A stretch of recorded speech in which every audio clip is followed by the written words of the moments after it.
Welcome to Subclass School, the series where I break down everything you need to know about every subclass. In today's lesson, we'll be covering the abilities on the Solar subclass. This will include supers, grenades, melees, and class abilities that are specific to Solar. So let's not waste any time and jump right into it. I mentioned class-specific abilities, and there are two on Solar. The first is the Hunter's Acrobat's Dodge. It has a base cooldown of 82 seconds, which is quite a bit longer than the traditional dodges, and it makes you and nearby allies radiant for 10 seconds. It also deals a little bit of damage to enemies if you land near them. This is really nice for getting radiant on demand. And then we have the Warlock's Phoenix Dive. This has a base cooldown of 55 seconds, which is actually quicker than Healing Rift and Empowering Rift. It will give you and allies within 9 meters of you cure times 2. It also deals Scorch and provides restoration if you cast it with Heat Rises active. What is nice about this is it can heal you in a pinch, and has a quicker cast animation than Healing Rift.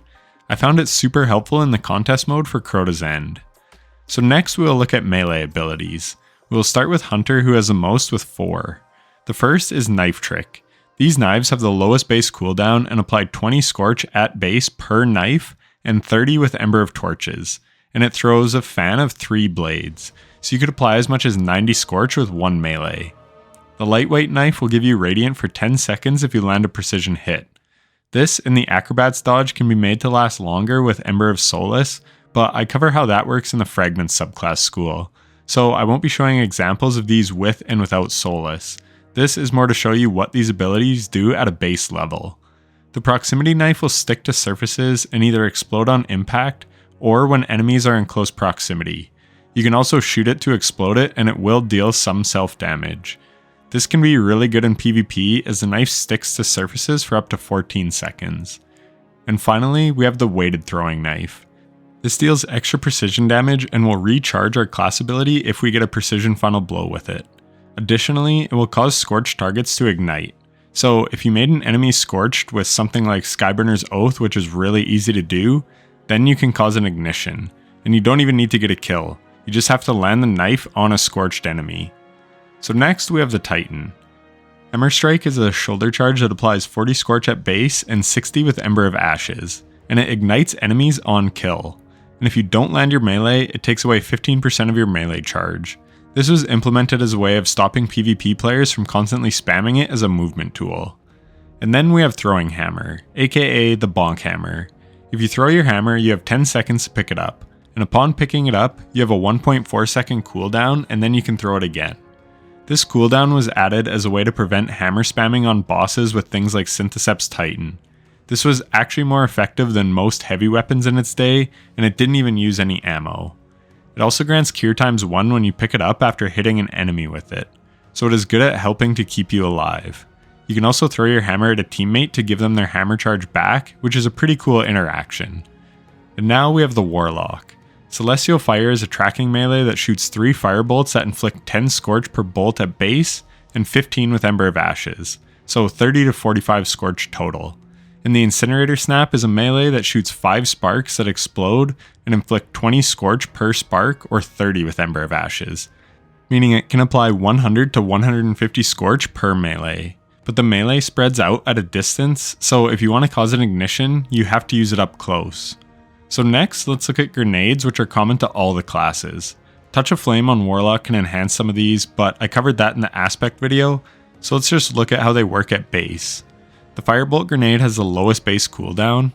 This grenade sends Seekers out that can seek up to 4 enemies in an 8.5 meter radius. It deals 20 Scorch at base and 30 with Ember of Ashes. The Fusion grenade sticks to enemies on impact and then explodes. It deals 40 Scorch at base and 60 with Ashes. The Healing Grenade grants Cure times 1 and Restoration times 1 for 4 seconds. The Incendiary Grenade deals 60 Scorch at base and 90 with Ember of Ashes, and it deals more damage the closer it explodes to a target. The Solar Grenade is a damage over time grenade. It applies 10 or 21 Scorch on detonation and then 9 or 14 Scorch every second the enemy is being hit by it. Swarm Grenades release 9 Seeking Drones on impact that cause 5 or 8 Scorch per drone. These can be annoying in PvP and good for locking down a lane or cleaning up an enemy behind cover. The Thermite Grenade creates 4 waves after landing and deals 10 or 20 Scorch per wave hit. This is really good on big targets like walkers, as the wave can deal numerous damage instances thanks to its size. The trip mine grenades stick to surfaces, then explode when an enemy is near. They deal 40 or 60 scorch. This pairs nicely with proximity knife on a hunter for creating a trap for an enemy to walk into.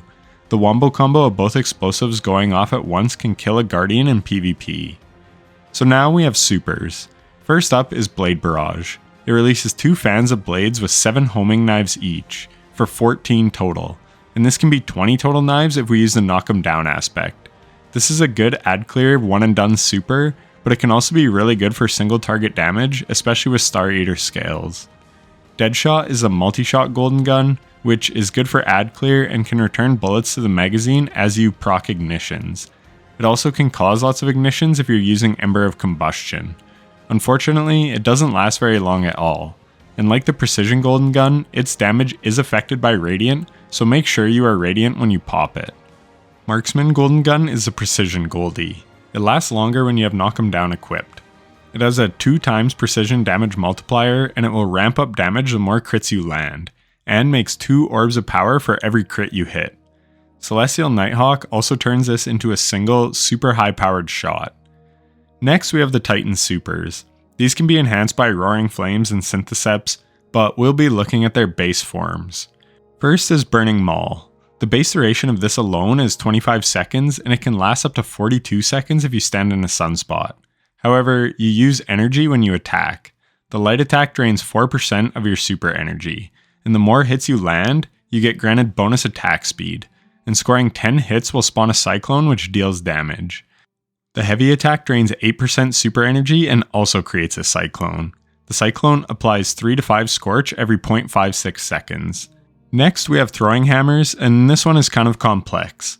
The compendium says it lasts 21 seconds at base, but if you have the Soul Invictus aspect equipped, then it will actually only be 16 seconds. However, we can extend its duration with Sunspots from Soul Invictus.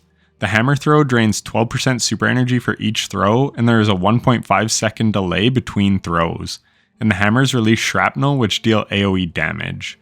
With Soul Invictus, the light attack only drains 9% of the super energy. There's a lot going on, and you can see the info posted on the screen, so pause if you want to read the finer details. The fine folks at the Destiny Data Compendium also pointed out that the Phoenix Cradle and Lorelei Splendor exotics can make this super even better.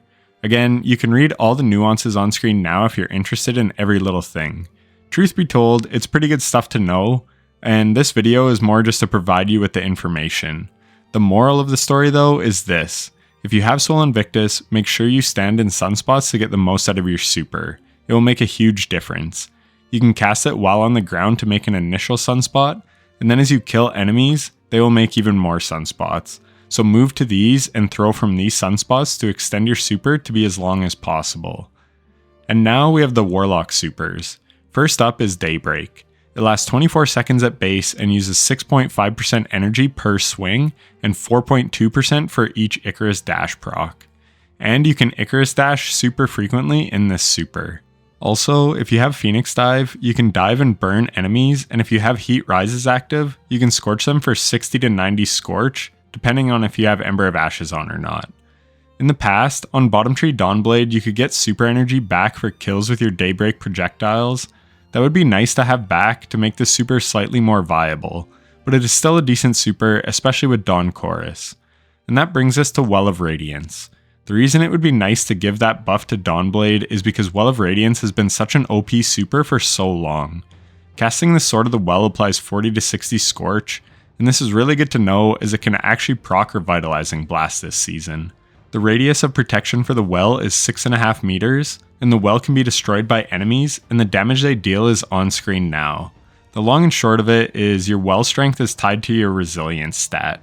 This used to matter on bosses like Templar on Day 1 Vault of Glass, but this was before the Rezil changes. Most people now run 100 Rezil all the time, so this is not too much of an issue. Inside the well, you get a 25% damage bonus, but it's important to note that this does not provide Radiant. I go over this in more detail in my subclass School on the Solar Verbs, but just know that if you pop a golden gun in a well, you won't get the benefit of being Radiant. The well also converts the caster's damage to super damage. This has some unique interactions in the game.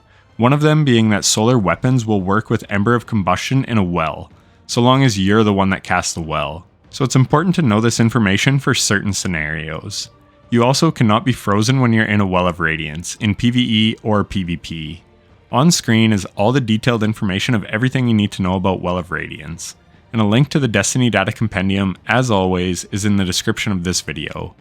And that is going to do it for everything you need to know about the solar abilities in Destiny 2. I hope you enjoyed it, and if you did, a like on the video would be very much appreciated. And make sure to subscribe and hit the bell so you don't miss the next Subclass School series, which will be on Stasis. Thanks so much for watching, and take care.